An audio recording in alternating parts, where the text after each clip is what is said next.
अच्छा, तो बेटा आप कौन से बताओ मुझे, क्या लेसन कर रहे थे, अपने फ्रेंड्स को बताओ। हाँ बोलो बोलो। मैम 2 मिनट रुकिए। अच्छा ओके, मैं रुक जाती हूँ, क्योंकि आपको ये तो पता होना चाहिए ना मेरे बच्चों कि लेसन का नाम क्या है, जो हम कर भी चुके हैं। We have done the reading part also, explanation भी हो गया, word meanings had been discussed.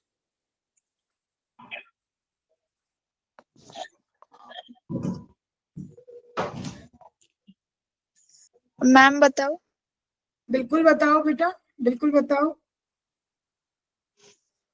N epitome of courage. An epitome of courage, very good. Epitome का क्या मतलब है?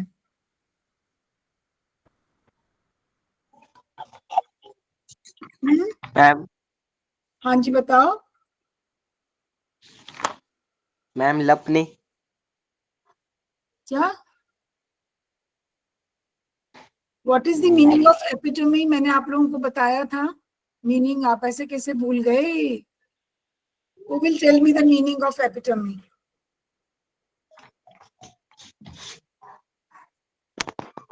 आप भूल गए, मैंने आपको कहा भी था रजिस्टर में लिख लो इसका मतलब।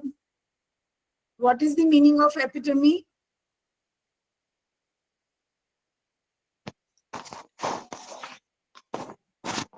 कौन बताएगा आज? Anushka is not there, Bhagyashree, Anushka,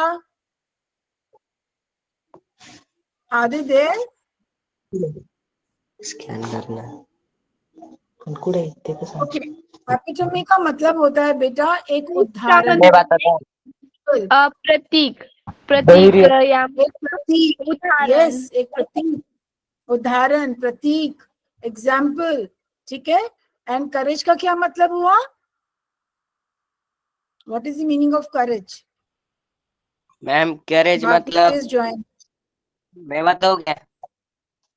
हाँ बताओ बेटा, बताओ, बिल्कुल बताओ। धैर्य, हिम्मत मैम। वेरी गुड, बहुत अच्छा, साहस, ठीक है ना। तो एक साहस, तो who is the, who has been discussed in this lesson, ठीक है। What is the name of that person who is called the epitome of courage, जिसको कि हमने ये उपाधि दे रहे हैं कि वो एक एपिटमी ऑफ करेज है। Who is that person? Ma'am epitome मतलब क्या कहा आपने? एपिटमी का मतलब होता है एक एग्जाम्पल, एक प्रतीक, एक उदाहरण।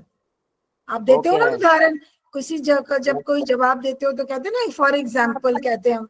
सो it is an example. So he was an exam, मतलब उन्होंने ही set an example of courage. And who is that he in this? He कौन है यहाँ पर? कौन है epitome of courage? Doctor Hawking. Doctor Stephen Hawking. Very good, doctor Stephen Hawking, very good. और उनको किस बात के लिए उपाधि दी गई थी, अवार्ड दिया गया था? His work was acknowledged. हाँ, तो वो क्या वो काम था, what theory was he working on? वो कौन से मैं थ्योरी बताऊं? थी? हाँ बताओ मेरा बच्चा। मैम चुका तो चलेगा ना? कौन सी थ्योरी थी जिसके ऊपर वो काम कर रहे थे, उनको इनाम मिला था? उन्होंने सब पिछले जितना भी साइंटिफिक एक्सपेरिमेंट्स हुए थे उसको बिल्कुल एकदम खत्म कर दिया था, उसकी मतलब बिल्कुल ही उसका जो रूप था वो चेंज कर दिया था। लोग जो सोचते थे यूनिवर्स के बारे में, उनका ब्लैक होल। नजरिया बदल दिया था उन्होंने। हाँ बोलो। What was the name of that theory that he was working on? And he's acknowledged for that work. क्या मैम?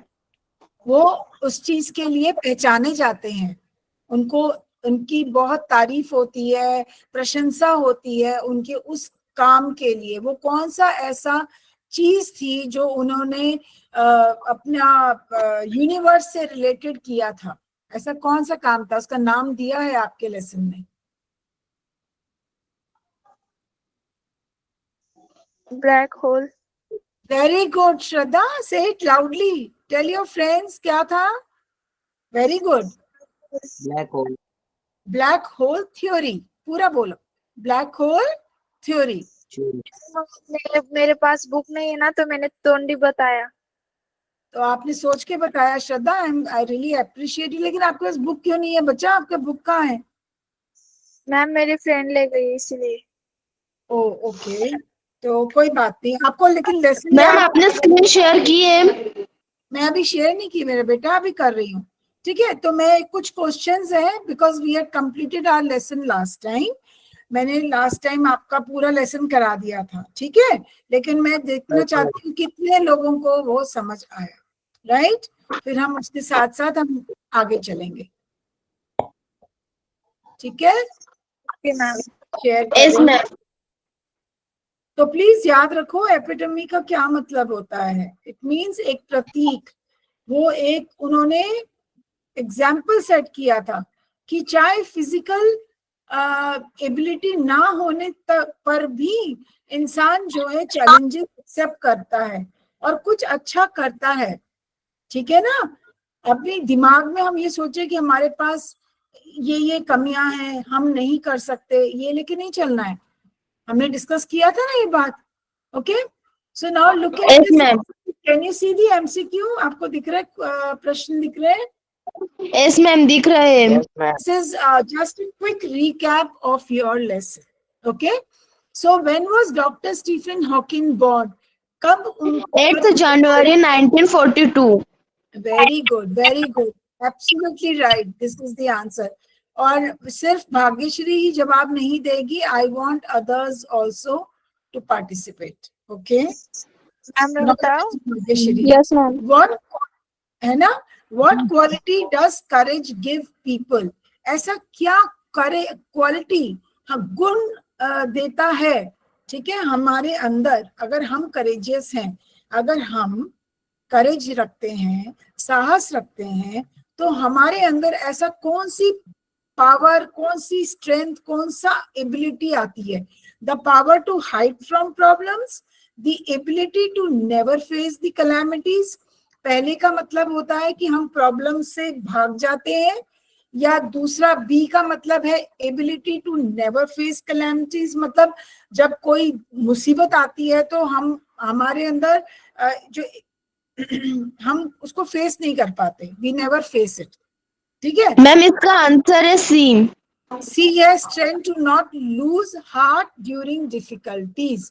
और लास्ट है the skill to become famous quickly. तो you are absolutely right. It is the strength to not lose heart during difficulties. मतलब मुसीबत आने पर हमें पूरी हिम्मत बना के रखनी चाहिए. और आपको यस, और लगता है ना कि आपको कि डॉक्टर स्टीफन हॉकिंस जो है वो बहुत हिम्मत वाले थे. Yes ma'am. Right, okay. उनको कौन सी प्रॉब्लम थी? What was the problem that he was facing? उनको कौन सी ऐसी डिजीज? हैंडीकैप. वो हैंडीकैप थे.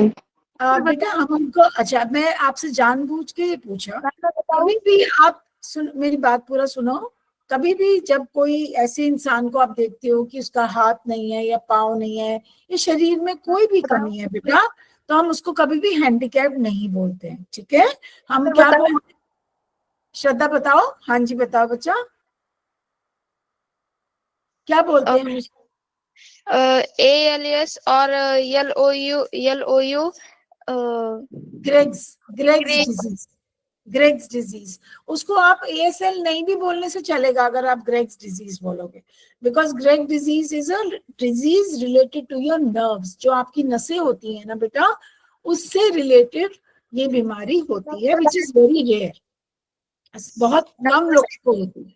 ठीक है, अब मेरे को आपको ये बताओ मुझे कि स्टीफन हॉकिंग का, चलो आपने ये बात बता दी, लेकिन मैंने जो आपसे पूछा कि फिजिकल, हम ये नहीं बोलते हैं, डिसेबल वर्ड कभी नहीं यूज करते हैं बच्चे. अभी हम लोगों ने we have change that. Okay, क्योंकि अच्छा नहीं लगता ऐसे बोलने से. तो हम क्या बोलेंगे, कौन सा शब्द यूज करेंगे अगर हमने किसी की कोई कमी बतानी है शारीरिक? तो क्या श्रद्धा, आपकी वो आवाज कट गई है मेरे बच्चे, दोबारा बोलो. Nervous system.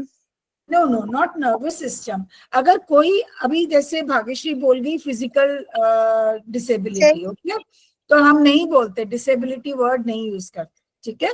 हम क्या बोलेंगे, हम बोलेंगे फिजिकली चैलेंज्ड बोल सकते हैं, physically challenged. Disability is not a good word to use, ठीक है बेटा। यस मैम, मेरे माइंड में था पर मुंह में अच्छा, नहीं आ रहा था। ठीक है, कोई बात नहीं। तो हम हमेशा ये कहते हैं कि फिजिकली चैलेंज थे, ठीक है।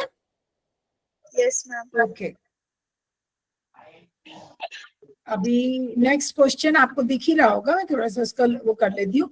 विच subject did Stephen want to study? कौन सा सब्जेक्ट पढ़ना चाहते थे? मेडिसिन, मेडिसिन, एस्ट्रोनॉमी या केमिस्ट्री?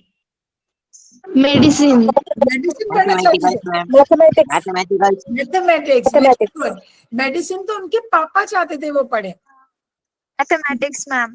उनके फादर जो थे ना, लेट्स ब्रश अप क्विकली, उनके जो फादर थे, he wanted his son to qualify in medicine. वो चाहते थे कि मेरा बच्चा मेडिसिन पढ़ के डॉक्टर बने, बट डॉक्टर बताओ। Stephen was interested in mathematics. तो फिर उन्होंने, अब बताओ, हाँ बताओ, हाँ बोलो। The University of Oxford at the time did not have a course Yes, in mathematics, so he opted to study physics instead. very good, Shraddha, very good. Thumbs up to you. Very good. So why did Stephen choose physics at Oxford? उन्होंने क्यों choose किया? अभी Shraddha has already given that answer. His father wanted him to, या he was weak in mathematics, या Oxford had no mathematics course at that time, या he loved physics more than mathematics. What should be? Oxford had no mathematics course at that time. Very good, very good. तो बेटा you should have clarity इस चीज की कि हम, एक second, we will highlight this, okay, right. Now come to the next question. What disease was Stephen Hawking diagnosed with? अभी with cancer, tuberculosis, ASL या asthma? ALS, ALS,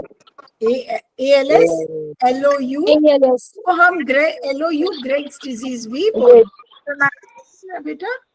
Okay, ma'am absolutely ने अभी right. बताया था वो ही था। Very good. Okay.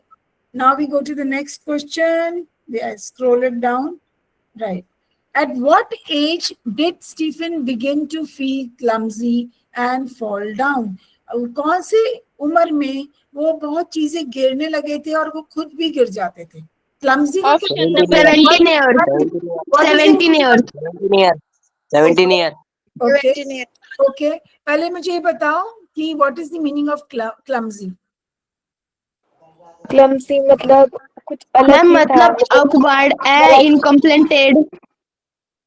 No बेटा, clumsy का क्या मतलब है? He had become clumsy. मतलब वो ठीक नहीं थे, मैम मतलब वो अलग भारी ही होना। बर्ताव करते थे। मैम हाँ, मैं बताऊं क्या? बताओ जीवन, बताओ। अकार्यशील। कार्यशील नहीं बेटा, इसका मतलब होता है अकार्यशील मैम। वो क्या करते थे। अगर जैसे आपने देखा एक छोटा बच्चा, अगर हम मैम मतलब भारी हो जाना, क्या हो जाना? भारी हो जाना। भारी क्या होता है बेटा, हिंदी में बताओ। मैम मतलब वो जड़ हो जाना, अकार्यक्षम। हाँ, यस, वेरी गुड। क्योंकि वो जो है उनके हाथों से चीजें गिरने लगी थी, ठीक है ना। Yes ma'am. तो वो क्लमजी का मतलब खाना खा रहे हैं तो used to spill it on his dress, on his clothes या ऑन द टेबल, या कभी कोई चीज उठाते थे तो वो भी गिर जाती थी।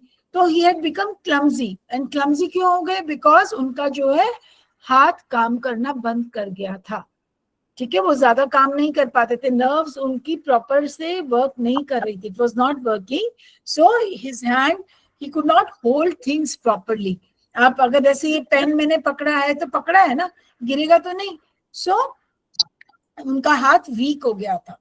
करते थे वो कंप्यूटर पे काम करते थे, है ना, लेकिन only one finger used to work on that computer, not the entire hand. Ma'am उनकी सिर्फ उंगलियां चलती थी। हाँ, उनकी सिर्फ उंगली चलती थी, उंगलियां नहीं, उंगली चलती थी बेटा, ठीक है। और हमने इसका जवाब बिल्कुल सही दिया। अब हम आगे नीचे चलते हैं।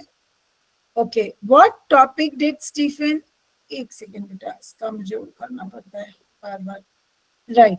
What topic did Stephen study for his PhD? कौन सा topic? Black hole. Black hole. Black hole.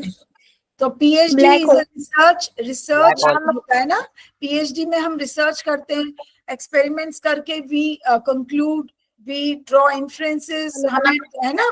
तो उन्होंने किस पे काम किया था? ब्लैक होल पे। Very hello ma'am. Yes, ma'am मैंने बताया था वही ब्लैक होल। हाँ मेरे बेटा, आपने बताया था। Thank you so much, thumbs up to you, very Thank you. Intelligent of you, very intelligent of you. मैं डिफरेंट कलर्स ढूंढ रही हूँ। Okay, now come to the next question. How did Hawking express his ideas despite his disability? अभी ये question With the help of a special computer.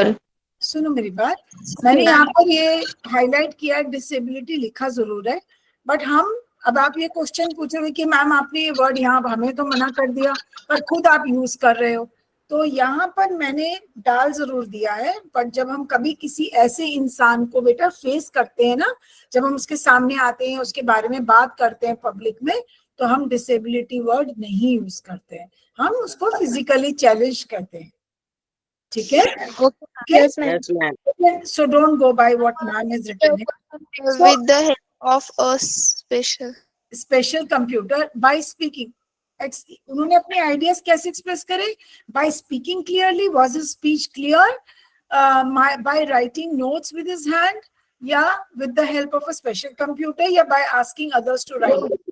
So With the help of a special computer.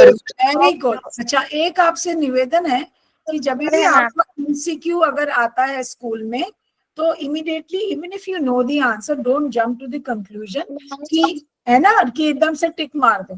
ये आपको मैं बता रही हूँ, कभी कभी जैसे आप कॉम्प्रिहेंशन करते हो, रीडिंग कॉम्प्रिहेंशन आता है ना आपको स्कूल में, जब फर्स्ट रीडिंग सेक्शन में आता है जब एग्जाम में, तो कई बार क्या होता है कि कुछ मिले जुले भी होते हैं ऑप्शंस, तो आप ढंग से पूरे 4 ऑप्शन 5 ऑप्शन जो भी दिया है सारे पढ़ के जो बेस्ट है वो देना।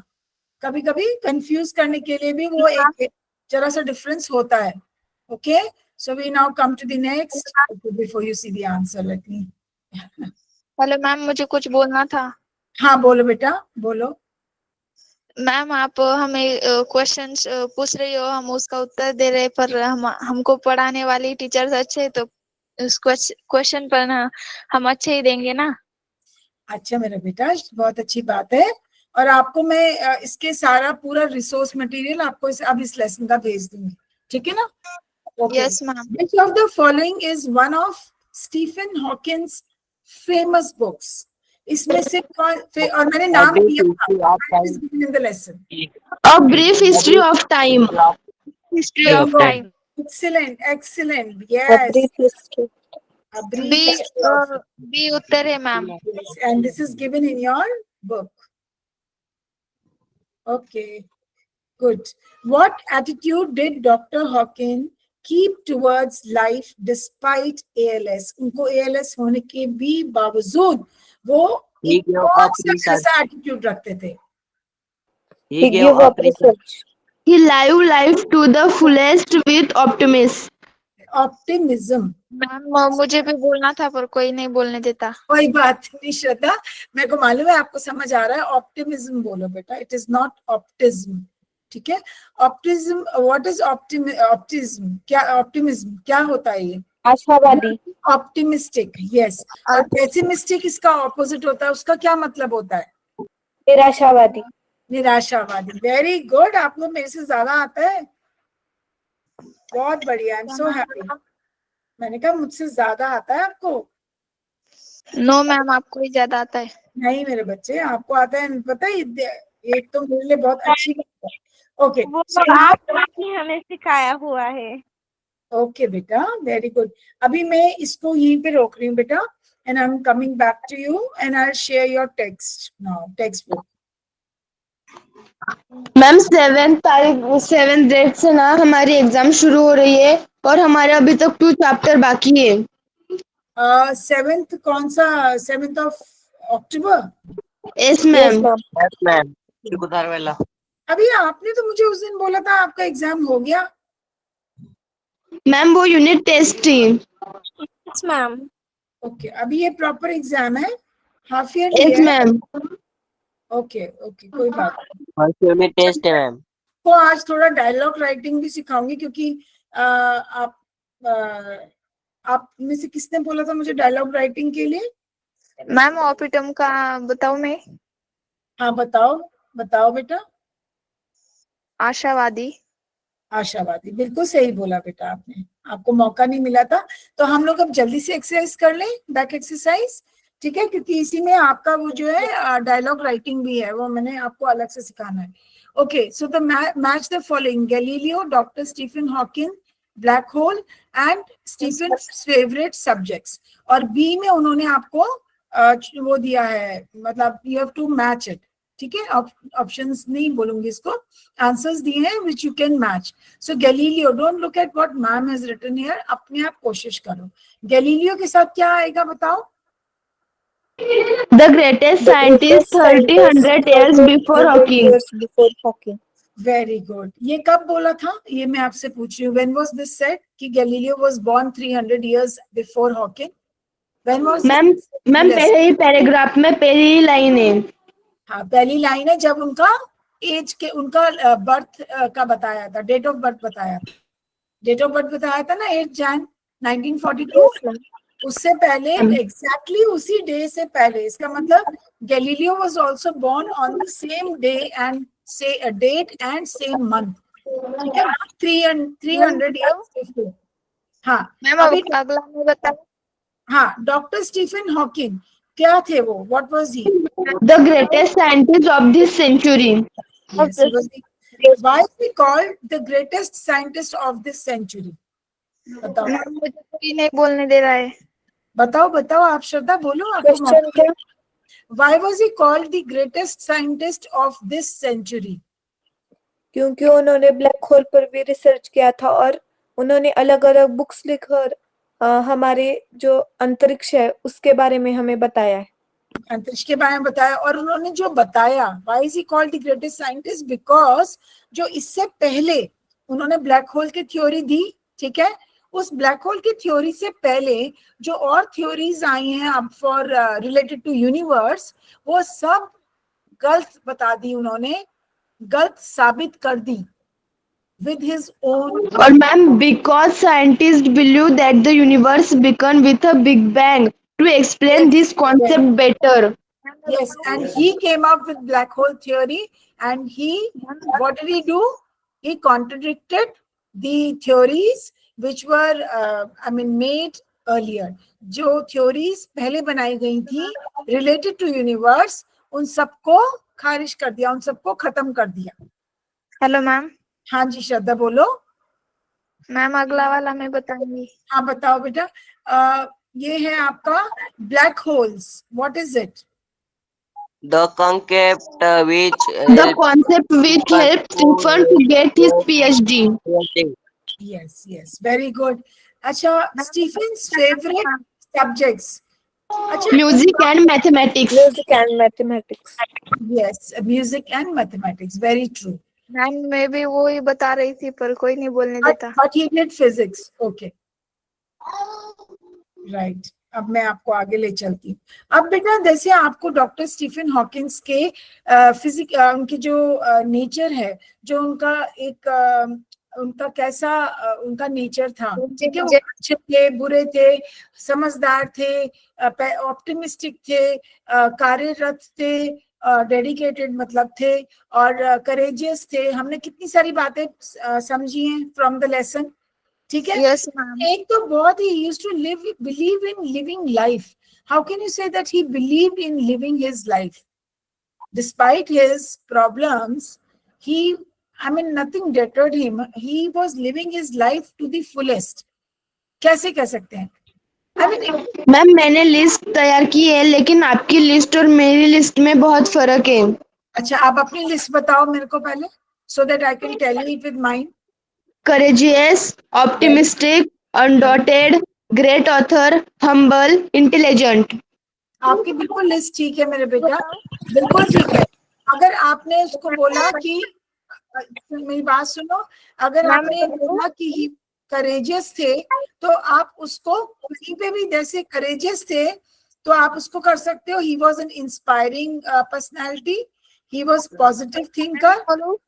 ऑप्टिमिस्टिक अगर बोलते, देखो ऑप्टिमिस्टिक तो मैंने आपको डाल के दिया है यहाँ पर, लेकिन उससे अलावा आप इसके अंदर पॉजिटिव थिंकर भी डाल सकते हो, बिकॉज आपने ऑप्टिमिस्टिक बोला तो उसके जगह आप पॉजिटिव थिंकर, मैं ये सिंपल आपको वर्ड्स दिए हैं, आप कुछ भी इसमें से डाल सकते हो। जैसे भाग्यश्री, आपने जितने भी वर्ड्स बोले हैं related to his the qualities that he possessed, doctor Stephen Hawkins, बिल्कुल सही बोले, ठीक है, that is based on your reading. अगर उसको थोड़ा सा इम्प्रोवाइज करना है, थोड़े से और कोई वर्ड्स डालने हैं, तो मैंने यहाँ पर लिस्ट ऑफ वर्ड्स डाले बेटा, आप यहाँ से भी पिक कर सकते हो। So if you want you can copy it in your register. आपने बिल्कुल सही Bhagyashree, your answer is absolutely right, but अगर आप लोग चाहते हैं यहाँ से लेना तो यू कैन यूज इट। जैसे he was brilliant, he was very intelligent, है ना, then he was, you call him Hard worker. when if you say he is an epitome, that means he is inspiring people ना, he was an example, वो एक उदाहरण थे, और एक उदाहरण के रूप में जो उन्होंने जीवन जिया और दूसरों को दिखाया कि ऐसे भी जिया जा सकता है, तो वो क्या बन गए हमारे लिए, इंस्पिरेशन। बनेगी नहीं बने inspiration? Yes, ma'am. Yes, ma'am. So you can add inspiring personality, ये एक अलग सी चीज हो गई जो आपने अपने उसमें लिस्ट में नहीं डाली, आप डाल सकते हो। ऑप्टिमिज्म आपने डाल दिया, पॉजिटिव थिंकर थे, persistent despite disabilities, ये ठीक है, इसको मैं वो कर मैम, देती अगला हूँ। वाला मैं बताऊंगी। अच्छा बेटा, वो persistent थे, persistent का मतलब थे कि वो लगातार वो कर्मरत थे, ठीक है, वो लगातार, उनको किसी ने भी नहीं ना किसी ने बोला कि काम करो, ना किसी ने बोला काम मत करो, उनको पता था उन्होंने क्या करना है, ठीक है। So he made a consistent word, consistently, मतलब उनका ये नहीं था कभी काम किया पे छोड़ दिया, पे काम किया पे छोड़ दिया, नो, वो काम करते रहे, वो कर्मरत रहे, ठीक है। और ऐसा इंसान अगर काम कर सकता है तो बेटा हमारे तो भगवान ने हाथ पैर सब कुछ ही दिए में, हम क्यों नहीं कर सकते, कर सकते हैं ना बेटा। So that is why he is an inspiration for many, okay. Hard working, he was hard working, day and night he worked on his theory, okay, and he was determined, उन्होंने एक बार निश्चय कर लिया, दृढ़ निश्चय कर लिया तो कर लिया, ठीक है। मैम, आपकी आवाज नहीं समझ में आई। बेटा बिकॉज मेरी आवाज कोई दो डिवाइस यूज करता होगा तो वो लूप बन जाता है, ओके। आई सेड भाग्यश्री ने जो भी बताया उनकी क्वालिटीज, इट्स 101% करेक्ट, बिल्कुल सही बोला, because it is based on the reading of this lesson, ठीक है। ही वॉज एब्सोल्युटली हम्बल, बहुत हम्बल का क्या मतलब हुआ, क्या अर्थ हुआ, कोई बताएगा मुझे, what is the meaning of humble? नम्रतापूर्ण व्यक्ति। बिल्कुल, he was down to earth, उनको ये नहीं था कि, उनका ऐसा नहीं था कि ओ मैंने तो इतना बड़े बड़े काम कर दिए और मुझे तो इस चीज का अवार्ड भी मिल गया तो मेरे तो बराबर कोई है ही नहीं, no, he was very down to earth, मतलब वो बिल्कुल एकदम मॉडेस्ट थे, उनको वो अपना कोई उनको शान नहीं बगाड़ना था कि जी मैं तो बहुत कुछ कर लिया मैंने, बिल्कुल भी नहीं। Such a nice man.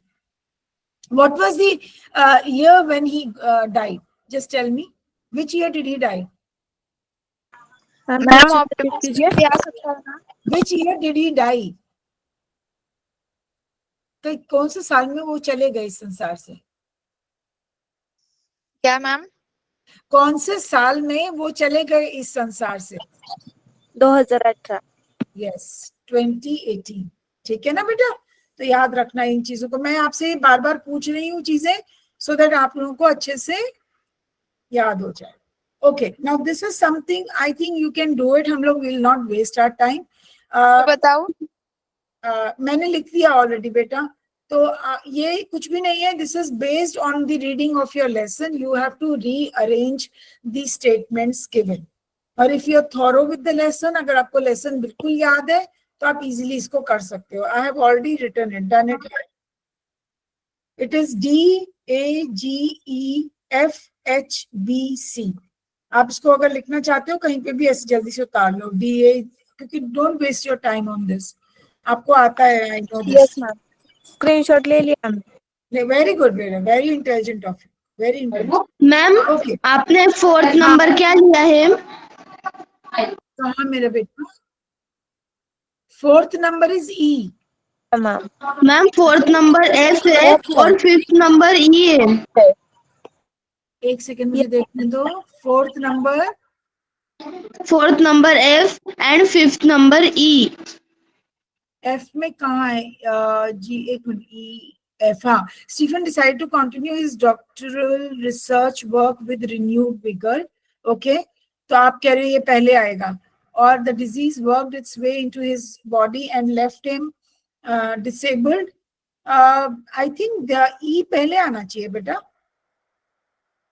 I think E पहले आना चाहिए. No ma'am. Because हाँ, उसके बाद ही आएगा ये वाला. ठीक है, एक बार चेक कर लेना आप दोबारा. Fine. Okay ma'am. Okay okay ma'am. आपको ये मालूम है व्हाट आर होमोग्राफ्स? यहाँ पे लिखा हुआ है pair of words that are spelled and pronounced the same but yes ma'am, मुझे पता है. Different meanings. ओके, उनकी स्पेलिंग भी सेम होती है और उनको और बोलने उनका उच्चार भी सेम होता है. भी सेम होता है. ठीक है, लेकिन हम उनका जो मतलब होता है वो अलग होता है. ठीक है, तो होमोग्राफ बोलते हैं उसको. होमोफोन्स नहीं, होमोग्राफ. ठीक है, होमोफोन्स हुआ जैसे पेयर एंड पेयर हम करते हैं ना. यस जैसे ma'am. Pair and fair, FAIR FARE. लेकिन FAIR को अगर मैं दो तरीके से यूज करना चाहती हूँ.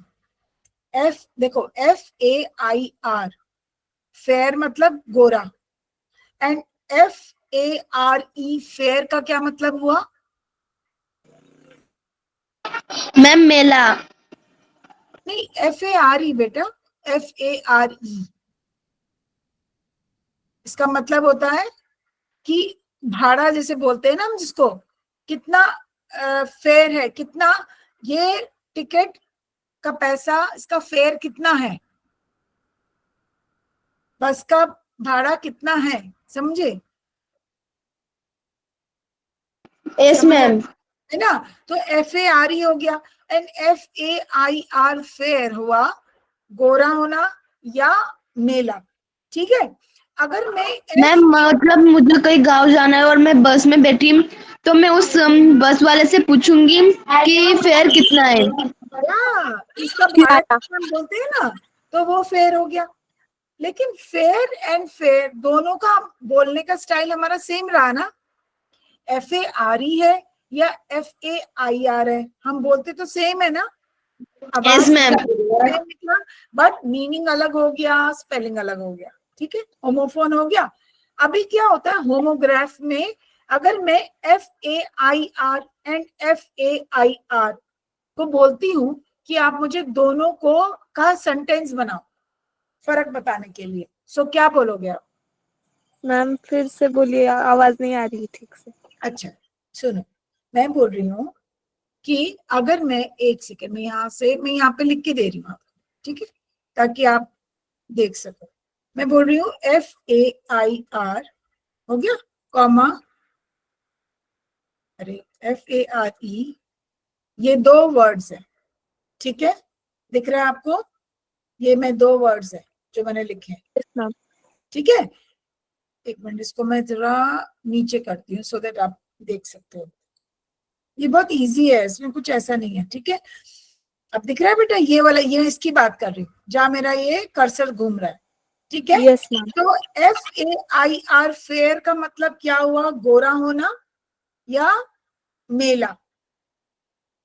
मेला होता नहीं है जहां हम जाते हैं, घूमते हैं, झूले झूलते हैं. यस मैम, मराठी में जत्रा. अच्छा मेरा बेटा। एंड FARE फेयर का मतलब भाड़ा हो गया, ठीक है, जो अभी Yes, ma'am. एग्जाम्पल, अगर मैं FAIR एंड FARE बोलती हूँ तो ये होमोग्राफ होगा या ये होगा होमोफोन होगा? Homophone. होमोफोन। फोन्स हो अगर गए। मैं ओके डन, अगर मैं राइट बिल्कुल सही। अब मैं लिख रही हूँ यहाँ पे FAIR कॉमा FAIR, ठीक है। अब मैंने आपको ये दिया, दिख रहा है, ये दिख रहा है सेकंड वाला। Yes ma'am. अब मुझे बताओ FAIR मैंने दोनों बार लिखा, तो आपको कहती हूँ आप सेंटेंस बनाओ इंग्लिश में इन दोनों का डिफरेंस बताते हुए। This is called homograph. समझ गए? Yes ma'am. कैसे हाँ। आप लिखोगे होमोग्राफ? आप this is not fair, this is not fair. This is not fair भी बोल सकते हो। Oh wow. हाँ, दूसरा this is fair book. This is a fair book. Okay, Notebook. और क्या फेयर बुक की बना? She has Ma'am, fair and exhibition and sale of items. items are exhibited and sold in a fair. क्या बोलेंगे? items are exhibited मतलब दिखाए जाते हैं, and sold मतलब बेचे जाते हैं, in a fair का मतलब मेला। मैम मैंने 2 सेंटेंस बनाए थे। एक सेंटेंस था fair and examination and sale of items and second था fair of complication skin tone. Fair is the skin tone. तो हम क्या बोलेंगे उसके लिए? सेंटेंस बनाओ, she has a fair complexion. क्या बोलेंगे? She has a fair complexion. अब आप कैसे याद रखोगे होमोग्राफ? आपको ट्रिक बताती हूँ। आप जब ग्राफ बनाते हो ना, मैथ्स में बनाया कभी? मैथ्स में ग्राफ या इकोनॉमिक्स? यस मैम, बहुत बार बनाया है। सीधी लाइन खींचते हो तो एक्स एक्सिस लिखते हो ना, एक्स एंड एक्स दोनों तरफ। Yes ma'am. Yes ma'am. ऊपर से परपेंडिकुलर लाइन जब खींचते हो, ऐसे खड़ी हुई लाइन परपेंडिकुलर, तो वाई एंड वाई एक्सिस लिखते हो ना। Yes ma'am. याद कर लो कि दोनों तरफ आप एक्स लिखते हो ना, दोनों तरफ एक्स लिखते हो ना, यस मैम। है ना। ये होमोग्राफ हो गया, मतलब दोनों स्पेलिंग बराबर, दोनों स्पेलिंग बराबर। FAIR। मैम पेज नंबर 35 पे जो लैंग्वेज स्टडी है ना, वहाँ पे होमोफोन्स एंड होमोग्राफ थे। हाँ पता है मुझे बेटा, पर मैं आपको ये बोल रही हूँ कि अब आपको याद रहेगा होमोग्राफ। होमोफोन्स तो इजीली याद रहते हैं, अब होमोग्राफ में अब पता चल जाएगा कि कैसे करना है। Yes ma'am. Yes ma'am. X axis Y axis बराबर है, इसका मतलब स्पेलिंग्स हमारी बराबर है, प्रोनाउंसिएशन बराबर है, सिर्फ मीनिंग डिफरेंट है। Yes ma'am. मैंने आपको ऐसे एक छोटा सा ट्रिक बता दिया ताकि आप कंफ्यूज ना हो, ठीक है। और होमोफोन्स तो आपको पता ही है, वो तो आप करते ही आए हो, क्लास 4 से करे होंगे बहुत सारे। तो यहाँ पर उन्होंने बोला कपल एंड कपल, तो मैंने यहाँ पर कुछ सेंटेंसेस बना दिए हैं आपके लिए। Newly married. हाँ जी बोलो। मुझे ये ट्रिक ना समझ में नहीं आई, रिपीट कीजिए। मैं जो एक्स एक्सिस का मैंने बोला वो समझ नहीं आया? Yes ma'am. मैंने ये बोला कि जब हम ग्राफ बनाते हैं ना बेटा, तो हम ऐसे करके लाइन बनाते हैं ना, और एक ऐसे बनाते हैं लाइन, है ना। प्लस साइन होता है ना, प्लस साइन यस मैम। की तरह बनाते हैं ना। तो हम समझ लो कि हमने ऐसे लाइन जब बनाया तो हम यहाँ क्या लिखते हैं? एक्स, फिर हम इधर भी एक्स लिखते हैं, ऊपर क्या लिखते हैं? वाई, और नीचे भी वाई लिखते हैं, ठीक है। तो समझ लो, वैसे तो ये माइनस में जाता है नीचे ऊपर, बट आप समझ लो कि दोनों तरफ एक्स एक्स लिखा ना हमने, दोनों तरफ एक्स एक्स लिखा। मतलब मॅम वहाँ पे ना अंक रहते हैं, मतलब म्हणजे इकडून धन आणि इकडून ऋण असं. हाँ एक मिनट, अगर हम जैसे स्पेलिंग्स दोनों की सेम है, होमोग्राफ, ग्राफ होता है ना, हम ग्राफ पेपर में ग्राफ नहीं बनाते, ग्राफ है ना, तो यस हम मैम।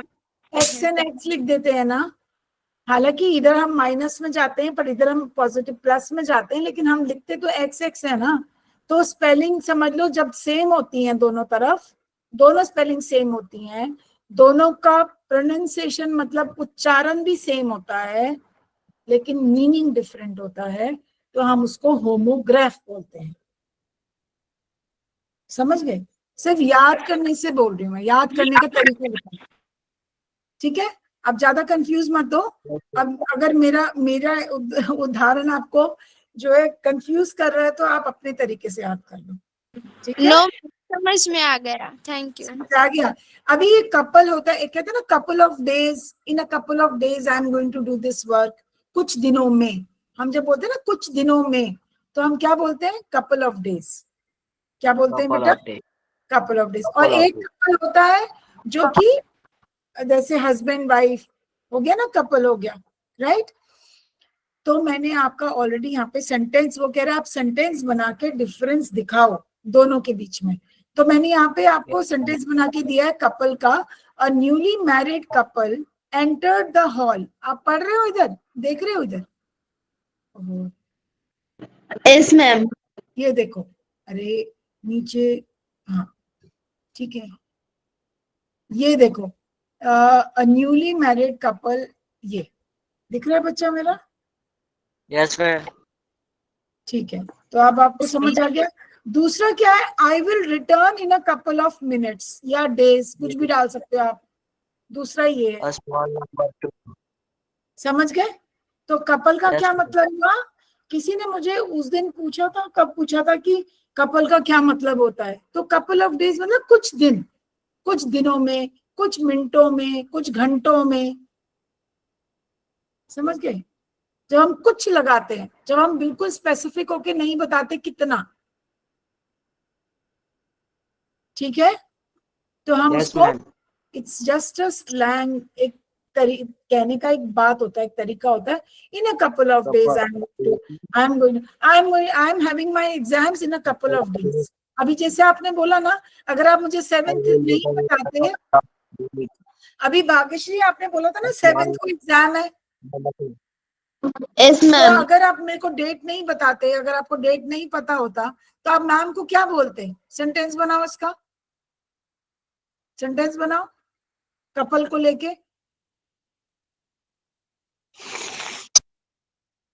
बनाओ बनाओ एग्जैक्ट, चाहे गलत भी बोल रहे हो तो होने से कुछ नहीं होता, मैं आई correct you.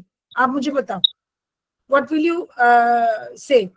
Suppose you don't want to tell me it is on 7th, या आपको भी डेट नहीं, Couple of. यू आर, क्या क्या बोलो जीवन, कोशिश करो। My exam couple of days. My exams are starting in a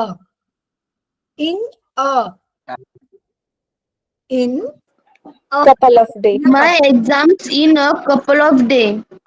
मेरे एग्जाम्स शुरू होने वाले Started. हैं।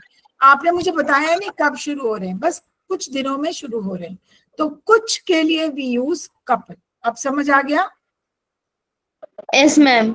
चलो let's do the next one. Okay ma'am, हाँ मैंने आपको एक क्वेश्चन पेपर सेंड किया था। अनुष्का, मैंने हाँ, वो, देखा था मैंने बेटा। यस मैम, मैंने उसे सॉल्व किया है, मैं आपको डालूंगी।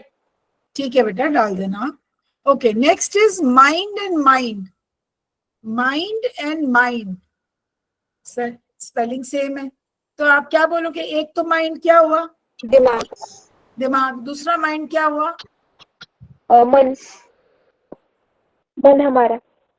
दूसरा माइंड हम ये कहते हैं ना कि please don't mind it, please don't mind it, कि मैं ये कर रही हूँ, please don't mind it, please बुरा मत मनाना, है ना, कि मैं ये कर रही हूँ, ठीक है ना? Ma'am, attention.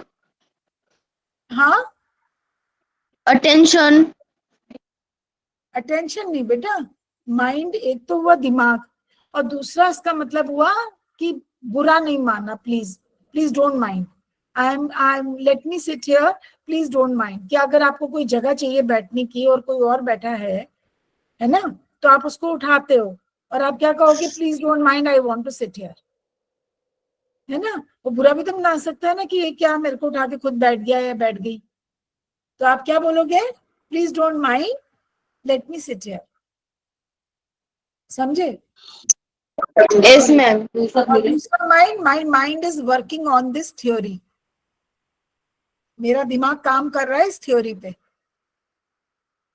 Yes, ठीक है, ma'am. तो मैंने यहाँ पे क्या लिखा? Please mind your language while speaking, बोलने के इस टाइम पर अपना ध्यान दो अपनी जबान पर। ठीक है, she has a sharp mind and solves problems quickly, वो बड़ी जल्दी प्रॉब्लम सॉल्व कर देती है अपना दिमाग लगाकर, माइंड। तो हमें दोनों में डिफरेंस समझ आ गया होमोग्राफ में? Yes ma'am. ठीक है, next is space and space. एक होता है space, please give me my space, है ना, कोई somebody is trying ma'am to, एक स्पेस मतलब जगह और एक स्पेस मतलब मिल्की वे। Very good. ठीक है, तो अब बनाओ, आप सेंटेंस एक बनाओ स्पेस से, something different from what I have made. जैसे आप ये बोल सकते हो, please allow me to have my space, मतलब कोई somebody is trying to encroach your space, कोई आपकी जगह में घुस रहा है, तो आप क्या बोलोगे? Please allow me to, don't encroach my space, या आप बोलोगे please allow me to have my space, this is my space, this is my space, ये मेरी जगह, ये मेरी जगह है, I sit here. Okay, and दूसरा स्पेस क्या हुआ? ऊपर, जहां हम हैं, जहां हमारी अर्थ है, स्पेस में ही तो है ना बेटा? Yes ma'am. ठीक है, Yes. Okay, next is sound and sound. एक होता है साउंड, आवाज, और दूसरा साउंड क्या होता है? अगर मैं बोलती हूँ it is in sound condition, मतलब खराब नहीं हुआ चीज, it is in sound condition. This thing, कुछ भी, कोई भी, this table is in sound condition, ऐसा नहीं है कि this piano is in sound condition. कोई पियानो बजाता है, पियानो खराब है या सही है, कोई पूछता है, I will say oh it is in sound condition, मतलब it's in a working, functional है, काम कर रहा है, ठीक है। बिल्कुल ठीक है। Yes ma'am. ठीक है, it is in sound condition मतलब बिल्कुल ठीक है, इट इज फंक्शनल, ठीक है। वो काम कर रहा है। बट दूसरा साउंड क्या हुआ? साउंड मतलब आवाज। हाँ, ठीक है, the sound was too loud of anything, कुछ भी कह सकते हो, the sound was too loud. ठीक है, या reduce the sound, ma'am sound का दूसरा मीनिंग क्या है? The volume. हाँ, साउंड का दूसरा मीनिंग क्या है मैम? साउंड एक होता है बिल्कुल ठीक ठाक चीज है, बिल्कुल ठीक है, या दूसरा साउंड का मतलब हो गया कि आवाज जो आप सुनते हो, लाइक आपने बोला I heard a loud sound outside the window, मेरे को बहुत ऊंची आवाज सुनाई पड़ी विंडो के बाहर। ठीक है, यस मैम। Yes ma'am. उसके बाद है his health is in sound condition, उसका हेल्थ जो है ठीक है, साउंड का मतलब ठीक है। ठीक है। ठीक है, his health is in a sound condition, इसका मतलब उसका हेल्थ बिल्कुल ठीक है, कोई प्रॉब्लम नहीं है हेल्थ की। ठीक है, फिर आ गया आपका लेफ्ट। एक होता है लेफ्ट जो आप करते हो जब आपका वो काम नहीं करता, यस होता है ना, जब आपका वो कैमरा काम नहीं करता, तो you leave and then you come back again. Okay, और दूसरा लेफ्ट क्या होता है? Right and left, yes ma'am. Right and Yes. Left, left hand, my right hand. समझ गए? अब बना Yes. लोगे आप अच्छे से? Yes ma'am. हम बनाएंगे। ओके, अब ये कुछ सेंटेंसेस उन्होंने बोला है बेटा।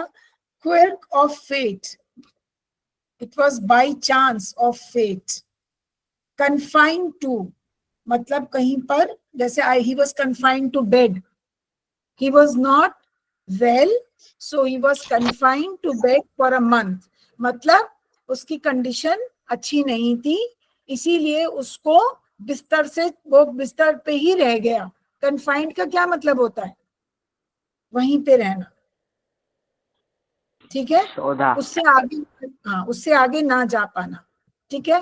क्विक ऑफ फेट मतलब बाय चांस ऑफ फेट, कि I met my friend after 13 मतलब years 14 years, it was a क्विक ऑफ फेट, मतलब बाय चांस, नथिंग वाज, अचानक से हो जाना। कोई प्लान नहीं था मिलने का, लेकिन ये तो किस्मत थी कि बाय चांस हम मिल गए, ठीक है, समझ गए? Yes ma'am. Okay, Yes, ma'am. Confined to का मतलब समझ गए? कन्फाइंड का मतलब एक जगह Yes, ma'am. आप बंद गए, एक बिस्तर से बंद गए, कुर्सी से बंद गए। So who was confined in the lesson? Who was confined? Miss Dr. Hawking. Yeah, he was confined to, Wheelchair. yeah, his wheelchair. Very good. Okay, then comes exaggeration. Exaggeration का मतलब कोई ज्यादा ही बड़ा चढ़ा के बात करते हो ना जब, oh he exaggerated so much, उसने तो इतना exaggerate किया, he exaggerated his physical discomfort, उसको physically he was not comfortable, तो उसने अपना physical discomfort को कुछ ज्यादा ही exaggerate करके बता दिया, मतलब बड़ा चढ़ा के, है ना? So we exaggerate. अच्छा एक बात बताओ, जब हम पोम में exaggerate करते हैं तो कौन सा poetic device होता है? Exaggeration. उसको क्या कहते हैं? Hyperbole. Hyperbole. Yes, hyperbole. Yes, great, very good. And epitome of तो हम बहुत बार कर लिया, अब आपने समझ भी गए होंगे ना? It's an example of, उदाहरण। an example of, ठीक है। अच्छा, millennium, millennium क्या मतलब होता है? हजारों वर्षों का कालावधि। हाँ, तो उसमें आप कुछ भी लिख सकते हो कि ताजमहल जो है it's a symbol, still it is a symbol of love, है ना? एक सिंबल ऑफ लव है ताजमहल। इसने शाहजहां ने बनाया था मुमताज के लिए, अपनी बेगम मुमताज के लिए, ठीक है, उसके मरने के उपरांत। तो वो आज भी सिंबल ऑफ लव, इतने सालों में भी still considered a symbol of love, ठीक है। So you can use that, it is in so many years, matlab in a millennium, it is still considered to be a symbol of love, Taj Mahal, right? Okay, abhi हाँ, मैं ये question number 6 आपको expand करना है, उसके बाद अगर अभी टाइम नहीं है तो टाइम हो गया, मैं आपको नेक्स्ट क्लास में इसका डायलॉग राइटिंग का, did I share any resource material on dialogue writing with you? Ma'am देखेंगे, अगर होगा तो। आई थिंक मैंने किया है। Yes ma'am.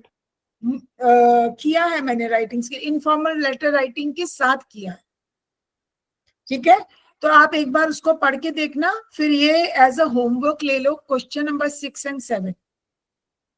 क्वेश्चन नंबर 6 में क्या है? Expand the given themes if you fall ill during your final exam, make use of this support या हिंट।